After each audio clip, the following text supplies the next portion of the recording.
यार पहला हमारा क्वेश्चन देख लो। नहीं। म्यूजिक।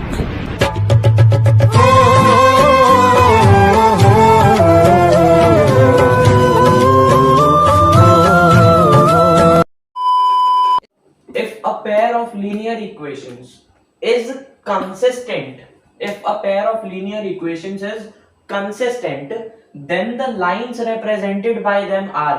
अब भाई कोई भी पेयर ऑफ लीनियर इक्वेशंस हैं, अगर वो कंसिस्टेंट है यानी कि उनका सोल्यूशन है ना।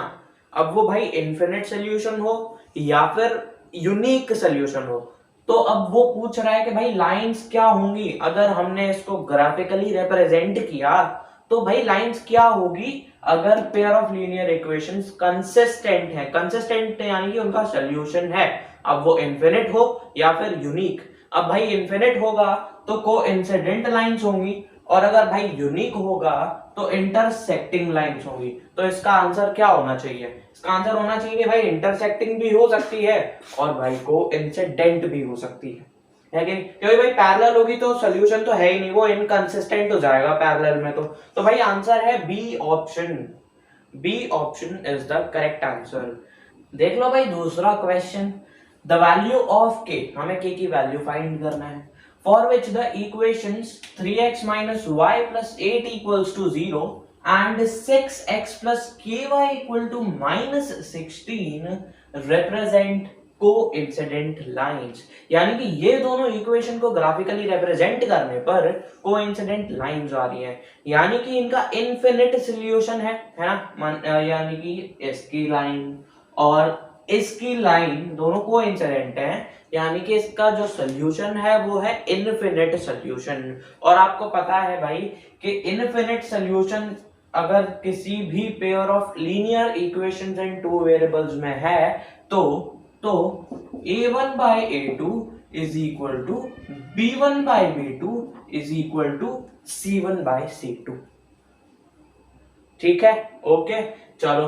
तो भाई यहां पर पहला इक्वेशन, दूसरा इक्वेशन, ये जो 3 है a1 की वैल्यू, यहां पर माइनस y है यानी कि ये -1 हो गया, तो भाई b1 की वैल्यू, और ये जो 8 है ये c1 की वैल्यू हो गई। कोई दिक्कत? कोई नहीं दिक्कत होगी भाई, क्योंकि कंपेयर हम किससे कर रहे हैं? इससे। a1x plus b1y plus c1 equal to 0, a2x plus b2y plus c2 equal to 0, है ना। तो अब जब ये दो जनरल फॉर्मेट है, और जनरल फॉर्मेट है किसका? Pair of linear equations in two variables का। और अगर इन दोनों इक्वेशंस में इनफिनिट सॉल्यूशंस आते हैं तो a1 by a2, जो कि मतलब मैंने यहां पर लिखा हुआ है ये, ठीक है, ये कंडीशन होगी किसकी? कोएफिशिएंट्स की और कांस्टेंट की। ठीक है चलो, तो वहां पर a1 a2 देखो वैल्यूज लिख लेते हैं कि भाई a1 की वैल्यू है 3, है ना, a2 की वैल्यू है -1, और ये सॉरी a1 की वैल्यू है 3, b1 की वैल्यू है -1, right, because a1x plus b1y, right. तो b1 की वैल्यू -1 हो गई, c1 की वैल्यू है +8। ओके, कोई शक नहीं। अब यहां पर आ जाओ, 6x plus ky equal to -16। अब भाई ये जो इक्वेशन है ये हमारे जनरल फॉर्मेट या स्टैंडर्ड फॉर्मेट के रूप में है नहीं, तो इसको चेंज करना पड़ेगा। कैसे करेंगे? देखो 6x plus ky equal to -16 है, इधर आएगा +16 हो जाएगा और इक्वल टू 0 आ जाएगा। ठीक है चलो, तो ये इक्वेशन बन गया। अब यहां से वैल्यूज निकाल लेते हैं। a1 की वैल्यू हो गई 6, ये 2 होगा क्योंकि ये दूसरा इक्वेशन है। a2 की वैल्यू 6, b2 की वैल्यू k है, c2 की वैल्यू है 16। अब इस कंडीशन में ये सारी वैल्यूज पुट कर दो। देख लो a1 है 3, ये कंडीशन में पुट कर रहा हूं, ठीक है। तो ये वैल्यू है a1 की 3 अपॉन a2 की 6 है, 6 is equal to b1 by b2, b1 minus 1 by k is equal to c1 by c2. c1 is 8, c2 is 16। चलो अब भाई देखोगे कि यहाँ पर तीन इक्वल हैं, तीन चीज एक दूसरे के ये इक्वल है, यानी कि यहाँ पर अब हम ये मतलब ऐसा कर सकते हैं कि पहले ले लो कि भाई -1/k इक्वल है 3/6 के, फिर उसके बाद आप ये भी ले सकते हो कि -1/k इक्वल है 8/16 के, आंसर सेम आएगा। ठीक है, देख लो -1/k इज इक्वल टू 3/6। ठीक है, क्रॉस मल्टीप्लाई करोगे so 3k is equal to -6, so k is equal to -2, 3 से ये 2 बार गया। ठीक है, अब दूसरा केस देख लेते हैं कि जब -1/k इज इक्वल टू 8/16, भाई मतलब तीनों में इक्वल साइन है ना, तो जब तीनों में इक्वल साइन है यानी कि तीनों एक दूसरे के इक्वल है। अब देख लो क्रॉस मल्टीप्लाई फिर से, सो 8k इज इक्वल टू -16, 8 से ये 2 बार, k is equal to -2, answer same आया ना, तो k की वैल्यू क्या होगी -2, देख लो ऑप्शन में -2। ठीक है, बहुत सिंपल था, आगे बढ़ते हैं। तो यार ये वाला क्वेश्चन भी देख लो, है ना, द वैल्यू ऑफ k, इसमें भी मतलब सिमिलरली सेकंड क्वेश्चन के जैसा ही है। The value of k for which system of equations x plus 2y is 3, x plus 2y equal to 3 and 5x plus ky equal to 7 has no solution is। अब ये fill up type, fill in the blanks type question है, लेकिन question same है। अब भाई वो fill ups में पूछ लो चाहे एमसीक्यू में पूछ लो, सॉल्व उसी तरीके से होगा ना। ठीक है, चलो देखो सिस्टम ऑफ इक्वेशंस है x plus 2y equal to 3, क्या ये स्टैंडर्ड फॉर्मेट में है? नहीं है, तो स्टैंडर्ड फॉर्मेट में कन्वर्ट कर लेते हैं। x plus 2y plus 3 है तो -3 equal to 0। दूसरा, ये पहला इक्वेशन है, दूसरा इक्वेशन है 5x plus ky equal to +7 है, इधर आके -7 इक्वल टू 0 हो जाएगा, ये बन जाएगा दूसरा इक्वेशन। अब भाई k की वैल्यू फाइंड करना है, कंपेयर कर लो a1x plus b1y plus c1 equal to 0, a2x plus b2y plus c2 equal to 0, और यहां पर क्या बताया गया है? No solution. क्या बताया गया है? No solution. अब भाई नो सोल्यूशन है, नो सोल्यूशन है तो a1 by a2 is equal to b1 by b2 but not equal to c1 by c2। a1 by a2 is equal to b1 by b2 is not equal to c1 by c2 no solution के case में। ठीक है, a1 की value 1 है और b1 की value +2, c1 की value -3 है। अब आ जाओ a2 है 5, so a2 is 5। now b2 is k, so b2 is equal to k and c2 is -7, so c2 is -7। ये सारी वैल्यूज हमने लिख ली। ठीक है, अब इस इक्वेशन में पुट कर दो, है कि नहीं? तो a1 की जगह 1 by a2 that is 5 is equal to b1 by b2 that is 2 by k is not equal to, एक मिनट भाई ये कैसा साइन बन गया, is not equal to -3 c1 by c2 that is -3 by -7। ठीक है, अब वही सीन जो हमने पहले किया था, 2 by k को पहले कर दो 1 by 5 के इक्वल, फिर 2 by k को कर दो -3 by 7 के नॉट इक्वल, है कि नहीं? चलो, so 1 by 5 is equal to 2 by k, पहला केस, तो क्रॉस मल्टीप्लाई होके k इज इक्वल टू 10 आ जाएगा। ठीक है, चलो दूसरा केस देख लेते हैं। 2 by k is not equal to -3 by 7। अब यहां पर नॉट इक्वल टू है, लेकिन क्रॉस मल्टीप्लाई हम कर सकते हैं। ठीक है, सो क्रॉस मल्टीप्लाई करेंगे तो -3k is equal to 7 into 2 is 14, so k मतलब ये नॉट इक्वल टू है, तो k is not equal to 14 by या -14/3, क्योंकि माइनस साइन इधर आ गया और 3। ठीक है, तो -14/3 यानी कि k -14/3 के इक्वल नहीं होगा और k की वैल्यू 10 के इक्वल होगी। ऑब्वियस है यार, k की वैल्यू 10 है तो भाई वो -14/3 के इक्वल नहीं हो सकता, यानी कि यहां पर हम आंसर लिखेंगे 10। ठीक है, ये नहीं लिखेंगे क्योंकि भाई हमें डायरेक्ट k की वैल्यू, एग्जैक्ट वैल्यू पता हो रही है ना, तो इस आंसर को यहां पर लिखा जाएगा। ओके ओके चलो, तो यार हमारा फोर्थ क्वेश्चन है ना, फोर्थ क्वेश्चन देख लो, ये भी फिलअप टाइप है, वो मैंने आगे सेमी कोलन लगा दिया है, ठीक है, कोई दिक्कत की बात नहीं है।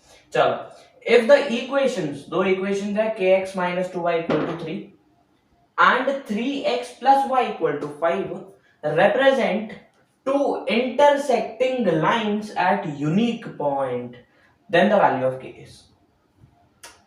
क्वेश्चन सेम है और ये आपके लिए होमवर्क है, ठीक है। देखो सिंपली क्या करना है कि भाई अगर कोई भी pair of linear equations in two variables है और वो इंटरसेक्टिंग लाइन रिप्रेजेंट कर रहा है, then a1/a2 is not equal to b1/b2। वैसे ऑलमोस्ट ये सबको पता होगा नहीं बट भाई जो भी ऐसा कोई बंदा है जिसको लग रहा है कि भाई ये क्वेश्चन कौन सी दुनिया से आ गया, कौन है ये लोग, कहां से आते हैं, तो यार कमेंट बॉक्स है, टेलीग्राम ग्रुप है, चाहे कहीं भी जाके पूछ लो, आपको मैं तुरंत वीडियो सॉल्यूशन पर्सनली भेज दूंगा, ठीक है, कोई दिक्कत की बात नहीं। लेकिन भाई पहले खुद को ट्राई करके देख लो, है कि नहीं, कोई भी डाउट होता है तो पूछ लेना। बस क्या करना है मैं आपको बता भी देता हूं कि यार a1/a2 is not equal to b1/b2 in the case of intersecting lines, right. अब इन दो इक्वेशंस को सबसे पहले तो स्टैंडर्ड फॉर्मेट में कन्वर्ट करो, इन वैल्यूज को पुट करो, सॉल्व करो, k की वैल्यू मिल जाएगी। ठीक है, अमेजिंग यार, ग्रेट। आगे बढ़ते हैं, तो यार ये वाला क्वेश्चन देखो, the pair of linear equations 3/2x + 5/3y = 7 and 9x + 10y = 14 is. अब यार ये क्वेश्चन जो है, मतलब इस क्वेश्चन में हम जो अभी तक करते आ रहे थे उसका बिल्कुल उल्टा करना है। मतलब पहले हमें दिया हुआ था, मतलब दो पेयर ऑफ लीनियर इक्वेशंस थे, उसमें से एक, किसी भी एक का हमें कोएफिशिएंट नहीं मालूम था, k की वैल्यू फाइंड करनी थी, और उसमें दिया था कि भाई नो सॉल्यूशन है, कोइंसिडेंट लाइन है, वगैरह वगैरह, ठीक। लेकिन इसमें हमें फाइंड करना है कि यहां पर ये दो जो इक्वेशंस है, ये कोइंसिडेंट लाइन रिप्रेजेंट कर रहे होंगे, इंटरसेक्टिंग रिप्रेजेंट कर रहे होंगे, या फिर पैरेलल रिप्रेजेंट करेंगे, है कि नहीं। तो चलो यार वही सेम अप्लाई करना है, कॉन्सेप्ट सेम रहेगा, है कि नहीं। चलो यार सबसे पहला काम, इन दोनों इक्वेशंस को स्टैंडर्ड फॉर्मेट में कन्वर्ट कर लो। सो 3/2x + 5/3y -7 = 0, है कि नहीं। चलो 9x + 10y -14 = 0। Amazing, great. चलो अभी हमें करना क्या है, देखो अभी हमें करना ये है कि इनकी a1 की वैल्यू देख लो भाई, मतलब वो सारी वैल्यूज निकाल लो, a1 a2 b1 b2 c1 c2, ठीक है, ओके। चलो a1 की वैल्यू 3/2, b1 की वैल्यू 5/3 और c1 की वैल्यू इज -7। Amazing, great. चलो अब भाई a2 की वैल्यू है 9 और b2 की वैल्यू 10 है और c2 की वैल्यू -14 है, ठीक है। a2 की वैल्यू 9, b2 की वैल्यू 10 और c2 की वैल्यू -14। अमेजिंग यार, ग्रेट। चलो अब हमें फाइंड करना है इनका रेशो, a1/a2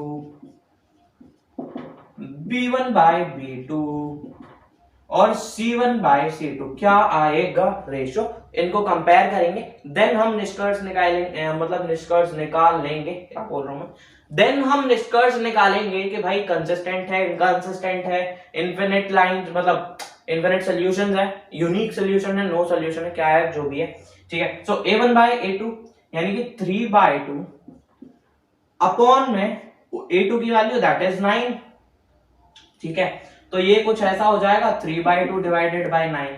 अब डिवीजन जब हटेगा, मल्टीप्लाई में 1/9 हो जाएगा, 3 से ये 3 बार जाएगा, सो ये आ जाएगा 1/6, ये आ जाएगा 1/6, ठीक है भाई, इसको रब करते हैं, ओके। अभी b1 बाई b2 5/3, b1 की वैल्यू अपॉन b2, b2 की वैल्यू है 10। अगेन सेम थिंग कि भाई 5/3 डिवाइडेड बाय 10 है तो ये मल्टीप्लाइड बाय 1/10 हो जाएगा। सो 5 1 जा 5 2 जा, ये भी 1/6 आ रहा है, ये भी 1/6 आ रहा है। और c1 by c2, c1 by c2 is इज -7 बाय -14, माइनस से माइनस गया, 7 1 जा 7 2 जा, ये 1/2 आ रहा है भाई। अब देखो कि 1/6 ये इक्वल है 1/6 के और नॉट इक्वल टू 1/2 है कि नहीं। 1/6 क्या था, a1 बाय a2, 1/6 ये दूसरा था ना b1 बाय b2 वाला, not equal to c1 by c2। और ये कौन सा केस है, ये कौन सा केस है, ये केस है नो सोल्यूशन वाला, ये केस है पैरेलल लाइंस वाला। देख लेते हैं ऑप्शंस। कंसिस्टेंट नहीं हो सकता क्योंकि कंसिस्टेंट में सॉल्यूशंस होते हैं लेकिन यहाँ पर सॉल्यूशन नहीं हो सकते। इनकंसिस्टेंट, हाँ यही है करेक्ट यार, यही है correct answer, B option. Okay amazing, समझ आ गया, ग्रेट। आगे चलते हैं। हाँ तो भाई यार हमारा ये कौन सा क्वेश्चन है भाई, सिक्स्थ। हाँ सिक्स्थ क्वेश्चन है the pair of linear equations y equal to 0 y equal to -6 has कितने solution, unique solution, infinite solution, no solution, only solution, 0,0।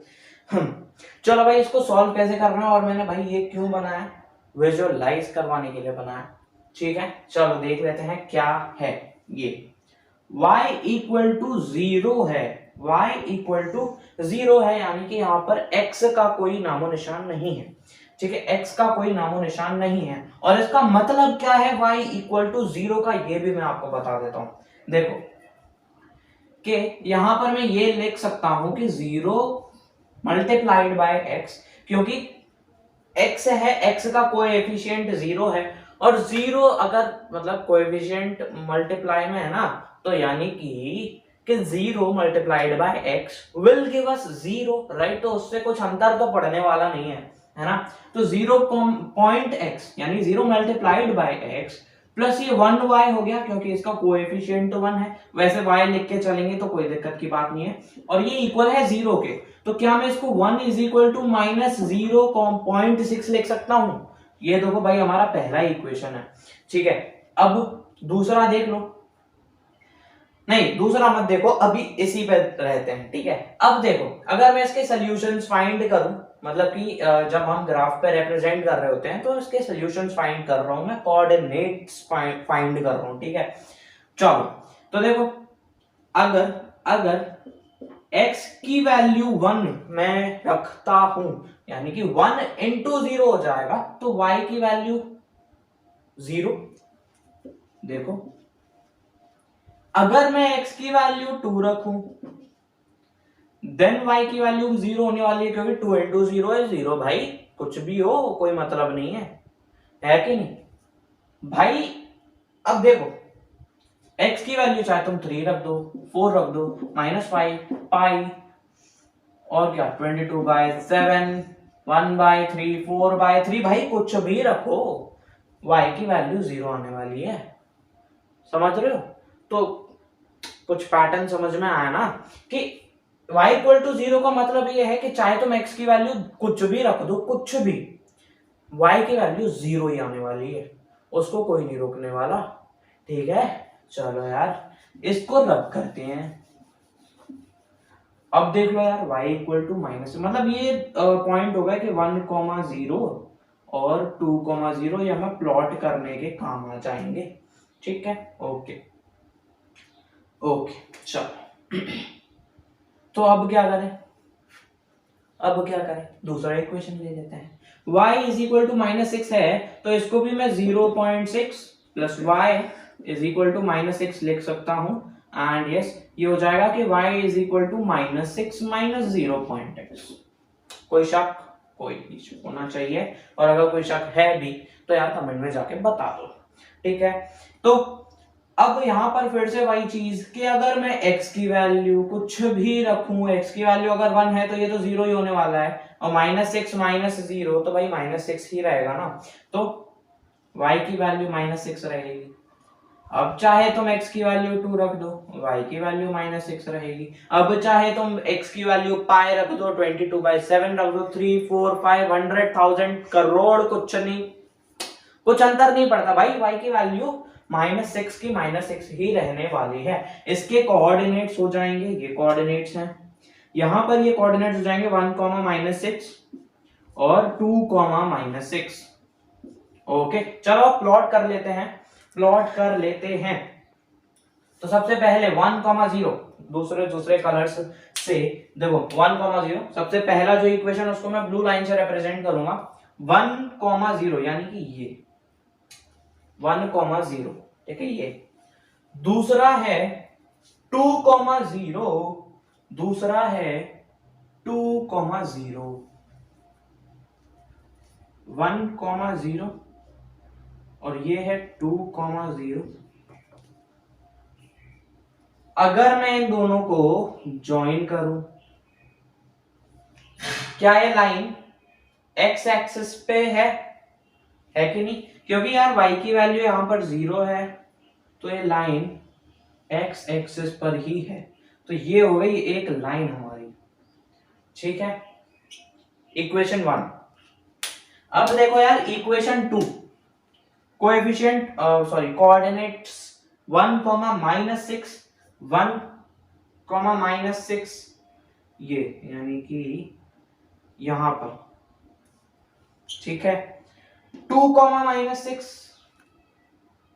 ये,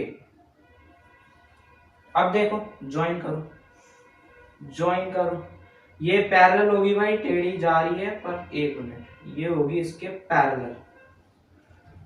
क्या ये दोनों लाइन पैरेलल हैं इन दोनों इक्वेशंस की?